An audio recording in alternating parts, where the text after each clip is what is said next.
അമ്മേ എന്തോ കഴിക്കുന്നേ? ഞാൻ കഴിക്കുന്നതേ അച്ചപ്പമാണ്. Christmas special. ഓക്കെ, അപ്പൊ നമുക്ക് റെസിപ്പി എല്ലാവർക്കും കാണിച്ചു കൊടുക്കാം അല്ലേ? അതെ. അച്ചപ്പം ഉണ്ടാക്കാനായിട്ട് ഒരു മിക്സിയുടെ ജാറിലേക്ക് 1 മുട്ട, 1/4 കപ്പ് പഞ്ചസാര, ആവശ്യത്തിന് ഉപ്പ്, 1 കപ്പ് തേങ്ങയുടെ 1/4 പാല്, 1/4 കപ്പ് 2/2 പാല്, ഇതൊന്ന് മിക്സിയിലിട്ടൊന്ന് അടിച്ചെടുക്കുക. ഇതിലേക്ക് വറുത്ത അരിപ്പൊടി 1/2 കപ്പ് ചേർത്ത് കൊടുക്കുക. എന്നിട്ട് നന്നായിട്ട് മിക്സ് ചെയ്തെടുക്കുക. ഇതൊന്ന് മിക്സിയുടെ ജാറിലിട്ട് ഒന്നുകൂടെ ഒന്ന് അടിച്ചെടുക്കുക 1 മിനിറ്റ്.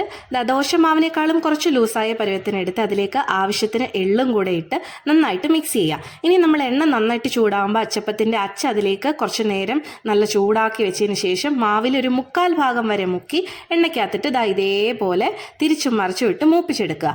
അരിപ്പൊടി മാത്രമേ എടുക്കാൻ പാടുള്ളൂ, പുട്ടുപൊടി എടുക്കാതിരിക്കാൻ ശ്രദ്ധിക്കുക. അപ്പം നമ്മുടെ കറുമുറ അച്ചപ്പം ഇവിടെ റെഡി ആയിട്ടുണ്ട്. അപ്പോൾ എല്ലാവരും ട്രൈ ചെയ്ത് നോക്കുമല്ലോ അല്ലേ?